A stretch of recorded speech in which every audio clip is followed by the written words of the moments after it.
Hey folks, welcome back to the Road to the Great Canadian Open Winter 2026. I swear there'll be an episode where I can say that smoothly in one shot. Not today, but there will be a day.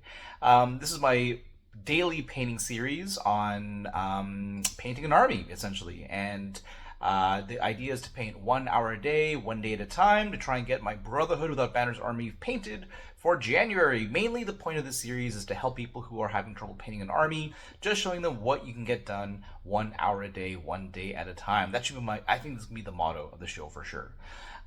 So I'm pretty happy. About 10 hours in, I've gotten my first tray completely done, which really means that each model on average took less than an hour per guy, which is pretty cool.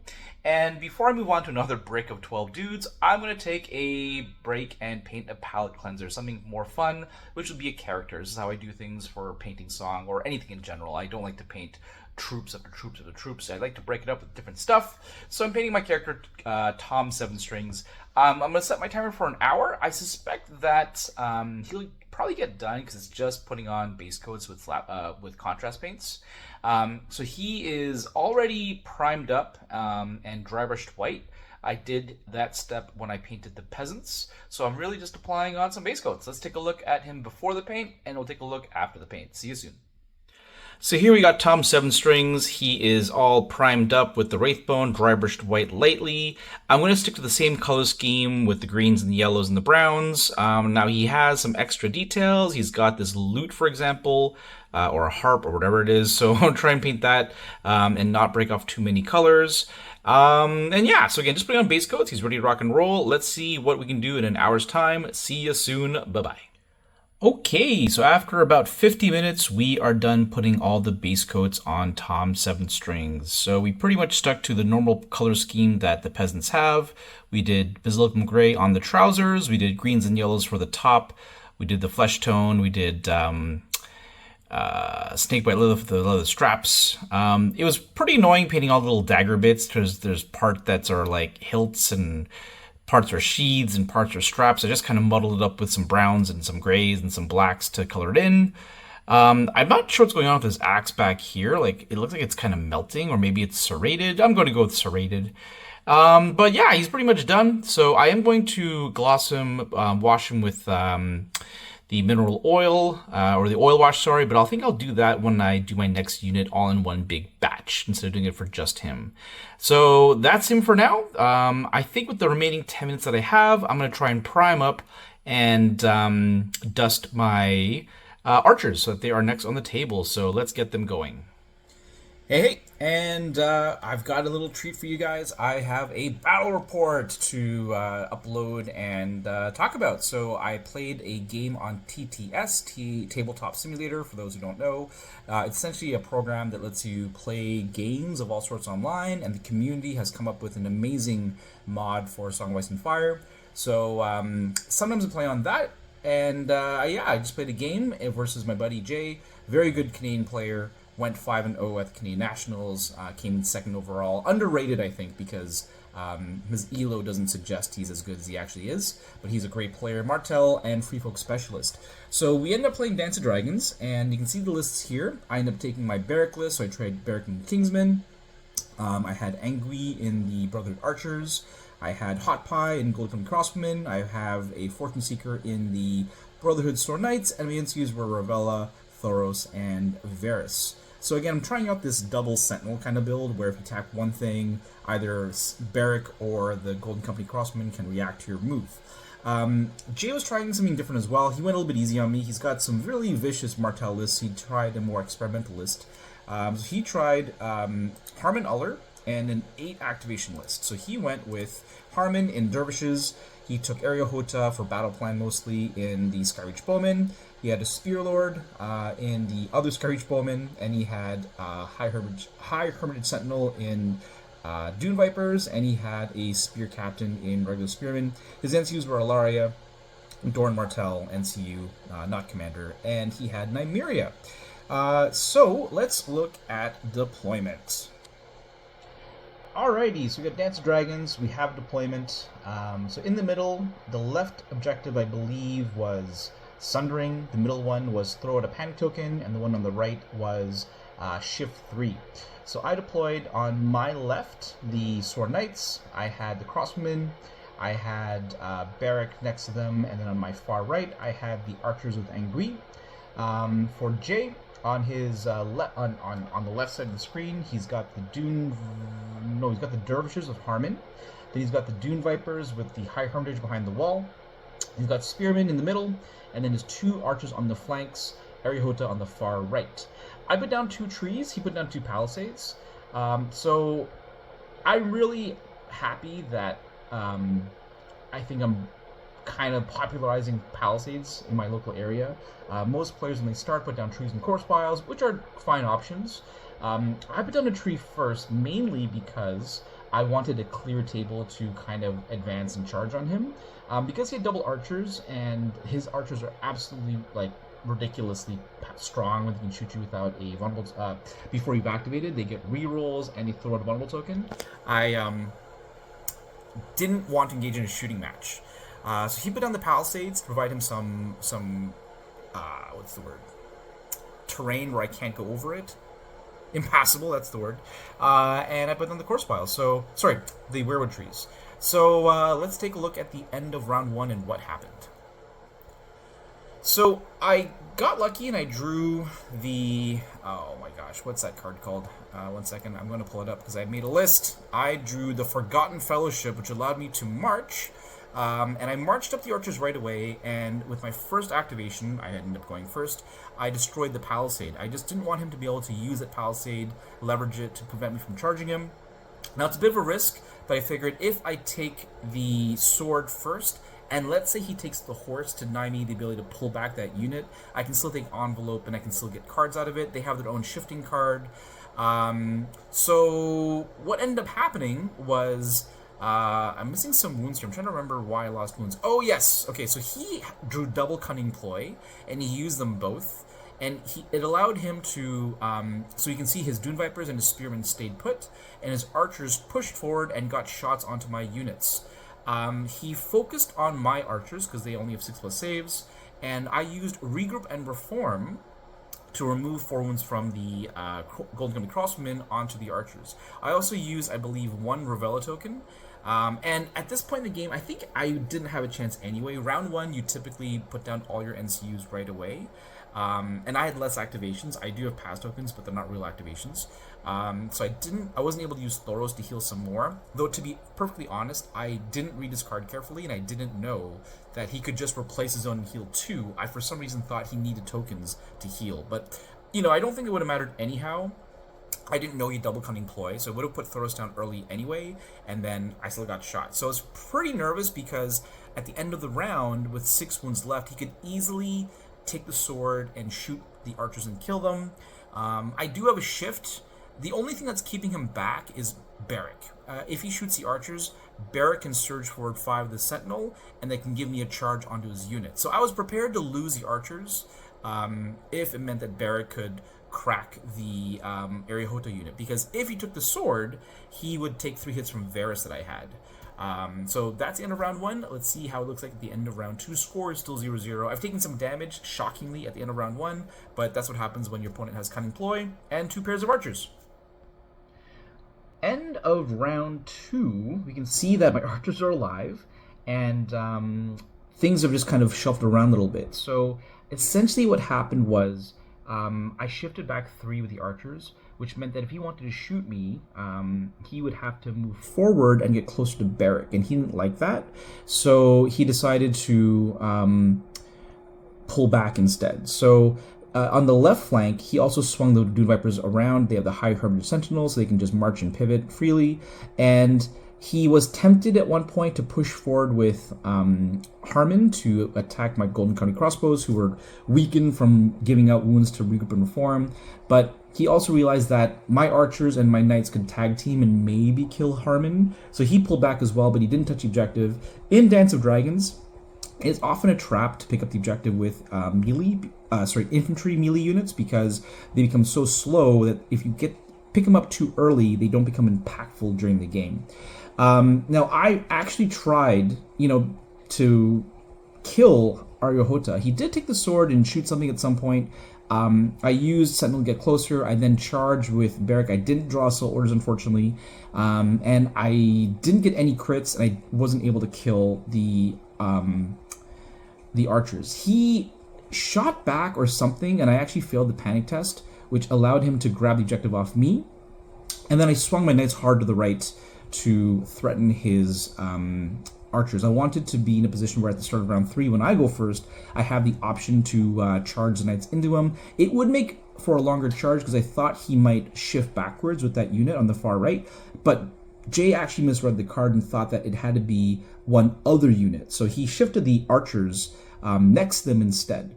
So end of round 2, he's got 1 point, I've got 0. My archers are alive, thankfully. I've drawn some not great cards, but I'm getting rid of them, or I'm using Revella to heal wounds. So I'm actually surprisingly healthy after that beating after round 1. So let's see what it looks like at the end of round 3.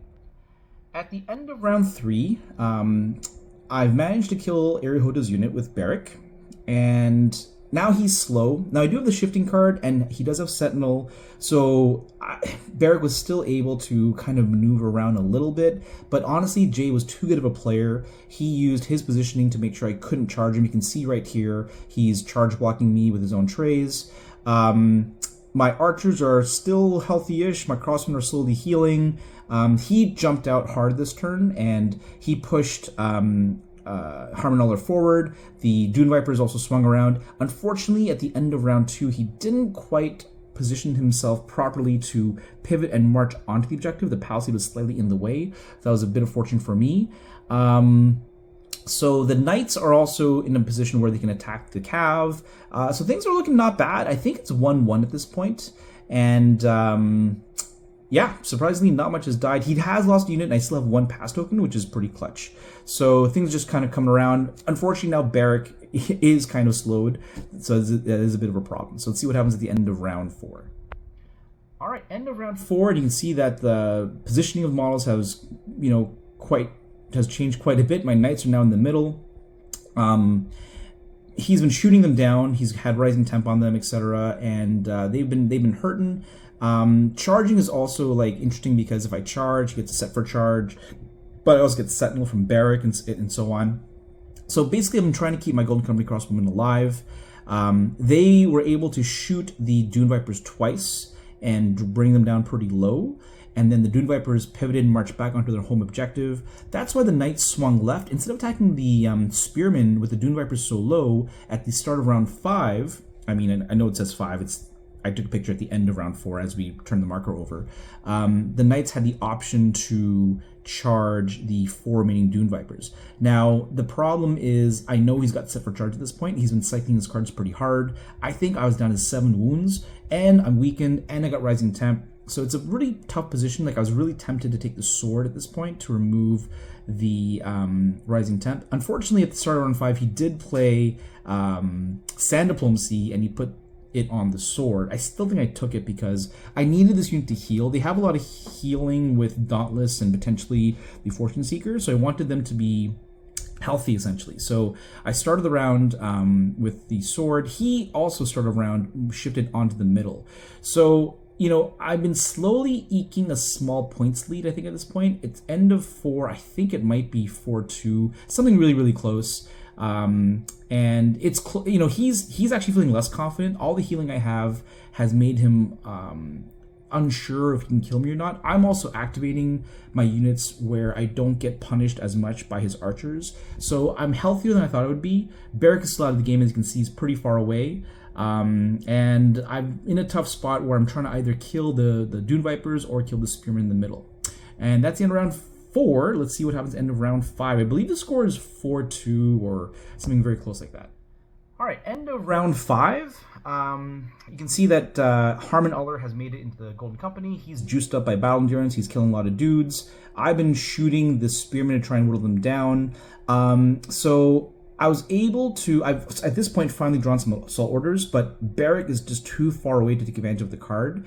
I was able to get the Knights into the Spears and assault order and hit them twice, but I just wasn't able to kill them all. But I did take the objective off of them, which meant that I scored 2 points this round and he scored 1. So I think I'm 2 points ahead. His archers are still shooting and adding some support fire, and his his Dune Vipers on the left, they attempted to charge, needed a 4, I think, and they failed. So that was lucky for me. They're also juiced up by Battle Endurance. So we're entering the end of the game, and it's looking pretty close. We've kind of both worked out that if we each kill a unit, so if he kills the Golden Company crossbows and I kill the spearmen, I think I'm ahead by 1 point, and he needs to pick up the two objectives to win on points of the table, essentially. So let's see how the game ended. So I should have taken a screenshot, but it came down to I did kill the spearmen with some archers. I did a sneaky regroup and reform and put Hot Pie from the Golden Company into the archers so that when they activated, they removed the weakened token and were able to kill the last couple of spearmen. And then I was able to take the bag and heal the Golden Company crossbows. So there was 11 models left, and he had to kill the whole unit to kill my unit. If he didn't kill that unit, I would just win on straight points. So Jay rolls it up, and with the rerolls and the critical blow, everything hits, and he gets, 3 precisions and 9 hits. So I have exactly 11 models. That's exactly 11 hits on the table. Or is it 12? It is 12 hits.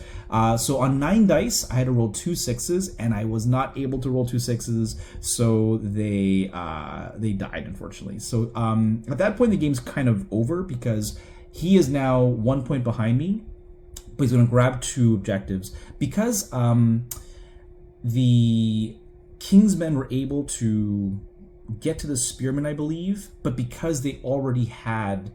Oh yes, what happened was, start of the round, the Dune Vipers charged the rear of the Sworn Knights. They were juiced up with Battle Endurance, and because they had ambush, I had the whole rainbow on me. They killed the Knights. The token then drops to the Spearmen. I then used Sentinel to get closer. I then Assault Order onto the Spearmen, killed them, but because I already had a token, I had to drop it. And I dropped it near his archers, who moved forward and picked it up. So he has 2 objectives, I had 1. The crossman essentially had to live. I had an option to panic him. He passed the panic. If he failed, I could have dropped a token closer to Barrack. He would have to come closer with a shift from the Water Guard and pick it up. But at last, he didn't fail in the first place. So at the end of the game, let's take a look. So at the end of the game, here's the board state. So essentially, like I mentioned, the spearmen died to the archers, and unfortunately my crossbowmen died to the dervishes. And it ended up being 7-7, but he's got more points on the table, so he won. So what are my thoughts? Jay didn't take his most lethal list. Having said that, he's still running double Dune Viper archers in Martells, who are very strong right now. So it was not a tame list by any stretch of the imagination, and Jay's had a lot of experience with it.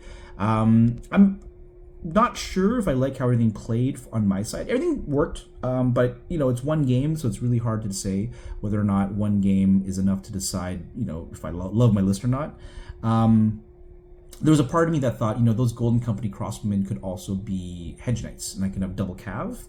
But I do want to play the double Sentinel more. Did it matter in this game? Not really. Honestly, the Golden Company crossbows never used their Sentinel. Barrack did a couple of times, and it made Jay's plays a little bit tougher, knowing that I had Sentinel, I have to say. So it was cool to have Sentinel on the table.